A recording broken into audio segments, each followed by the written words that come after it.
इसका विरोध करते हुए चंद लोगों ने पत्थर चलाए, जिसके बदले में पुलिस के सिपाही से लेकर के अधिकारियों तक ने अपने सरकारी और प्राइवेट हथियारों से गोलियां चलाई, जिसका वीडियो रिकॉर्डिंग है, जिसके एवज में दर्जन लोग गोलियों से घायल हो गए हैं। हो गया विषय आपका अखिलेश जी विषय हो गया आपका। संसद में एक तरफ अडानी मामले को लेकर बवाल मचा हुआ है, तो दूसरी तरफ सपा सुप्रीमो अखिलेश यादव ने भी सरकार के खिलाफ मोर्चा खोल दिया है। अखिलेश ने मंगलवार को संभल में हुई हिंसा को लेकर सरकार को ऐसा घेरा कि संसद में हंगामा मच गया। उन्होंने सरकार पर ऐसे तीखे वार किए कि जो सत्ता पक्ष को पसंद नहीं आया। अखिलेश के वार का जवाब देने के लिए बीजेपी की तरफ से गिरिराज सिंह अपनी सीट से खड़े हो गए और अपनी नाराजगी जताई। इसी बीच हंगामा होता रहा, लेकिन अखिलेश यादव रुके नहीं, वह लगातार बोलते रहे। अब आप वीडियो में देखिए आखिर अखिलेश यादव ने संभल में हुए हिंसा पर क्या कुछ कहा। अध्यक्ष महोदय, मैं धन्यवाद देता हूं आपका कि आपने बहुत महत्वपूर्ण घटना पे मुझे बोलने का अवसर दिया है। संभल जो इसलिए जाना जाता था कि भाईचारे के साथ वहाँ रहते हैं लोग, वहाँ अभी से नहीं, सदियों पुराना भाईचारा हजारों साल से इसी तरह रहते आए हैं। लेकिन अचानक ये जो घटना हुई है, ये सोची समझी रणनीति के तहत वेल प्लान्ड हुआ है और वहाँ के भाईचारे को गोली मारने का काम हुआ है।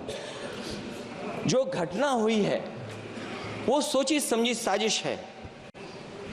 वहाँ जो खुदाई की बात लगातार अध्यक्ष महोदय देश में कोने कोने पर भारतीय जनता पार्टी और उनके सहयोगी और समर्थक शुभचिंतक बार बार खुदाई की जो बात कर रहे हैं अध्यक्ष महोदय, ये खुदाई जो है हमारे देश का सौहार्द, हमारे देश का भाईचारा, हमारे देश का गंगा जमुनी तहजीब को खो देगा। मैं आपका धन्यवाद इसलिए भी देता हूं कि इस महत्वपूर्ण जो साजिश हुई, और वो साजिश सोची समझी इसलिए मैं बोल रहा हूं। उत्तर प्रदेश का चुनाव था, पहले 13 तारीख को चुनाव होना था और 13 तारीख के चुनाव को उन्होंने बढ़ा करके 20 तारीख कर दिया। और इस जो घटना है मैं आपके सामने पढ़ना चाहता हूं। अध्यक्ष महोदय, ये यात्रा रुकी क्यों नहीं है? यात्रा ले जाओ दूसरी तरफ। अध्यक्ष महोदय, संभल की शाही जामा मस्जिद के खिलाफ 19/11/2024 को सिविल जज सीनियर डिवीजन छंदौसी संभल में एक याचिका डाली गई। कोर्ट ने दूसरे पक्ष को, अध्यक्ष महोदय सुनिए, ये सुनना चाहिए, हम यूं ही नहीं कहते थे। तो संक्षिप्त में बोले। अध्यक्ष महोदय, हम यूं ही नहीं कहते थे कि संविधान ये मानती नहीं सरकार। हम यूं ही नहीं कहते थे कि संविधान नहीं मानती। जब प्लेसेस ऑफ वर्शिप एक्ट है, प्लेसेस ऑफ वर्शिप एक्ट है, हम बनते तो बहुत कुछ हैं।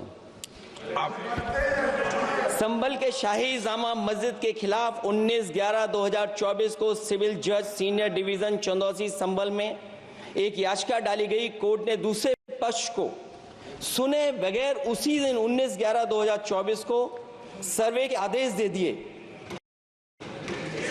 ताज्जुब की बात है, संभल के जिलाधिकारी संभल और पुलिस अधीक्षक संभल आदेश को पढ़े बगैर 2 घंटे के बाद सर्वे के लिए पुलिस बल के साथ शाही जामा मस्जिद पहुंच गए। जामा मस्जिद की कमेटी, जनप्रतिनिधि, उलेमा इकराम, सभी अधिवक्ताओं ने सहयोग दिया। जिलाधिकारी संभल और पुलिस अधीक्षक संभल ने 2.5 घंटे सर्वे के बाद कहा सब सर्वे पूरा हो चुका है और अब रिपोर्ट कोर्ट को भेज दी जाएगी। लेकिन दिनांक 22/11/2024 फ्राइडे को जुम्मे की नमाज के लिए लोग नमाज अदा करने के लिए जामा मस्जिद पहुंचे, लेकिन पुलिस प्रशासन ने बैरिकेड लगा दिया ताकि लोग नमाज न पढ़ सकें।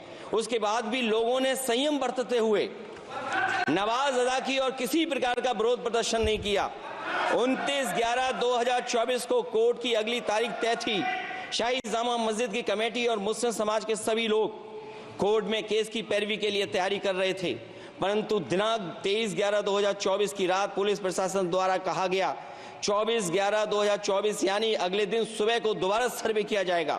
शाही जामा मस्जिद कमेटी और अधिवक्ता ने कहा कि इस सर्वे तो मुकम्मल हो चुका है, अब दूसरे सर्वे की क्या आवश्यकता है। कोर्ट के आदेश का हमने पालन कर दिया, अगर दूसरे सर्वे कराना है तो दोबारा आदेश करवाएं, कोर्ट के आदेश के बाद हम दोबारा सर्वे करा देंगे। लेकिन जिलाधिकारी संभल और पुलिस अधीक्षक संभल ने कोई सुनवाई नहीं की और तानाशाही दिखाते हुए सुबह के वक्त से पहले शाही जामा मस्जिद आ गए।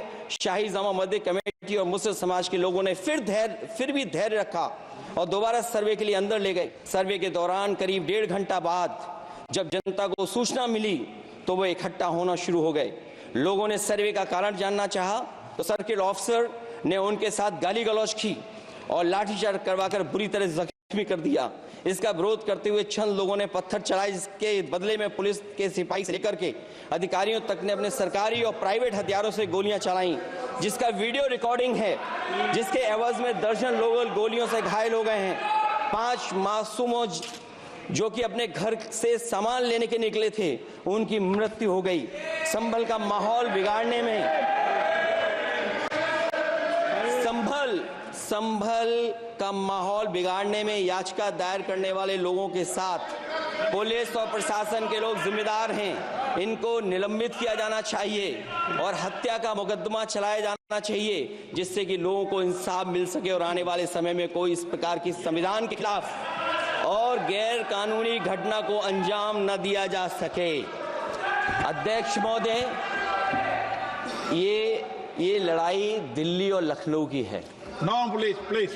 कभी दिल्ली पहुंचे थे जिस रास्ते, वही लखनऊ वाले उसी रास्ते पहुंचना चाहते हैं। उज्जर रमन सिंह जी 2 मिनट बोल रहे, आप 1 मिनट बोल रहे हैं। हो गया विषय आपका अखिलेश जी, विषय हो गया आपका।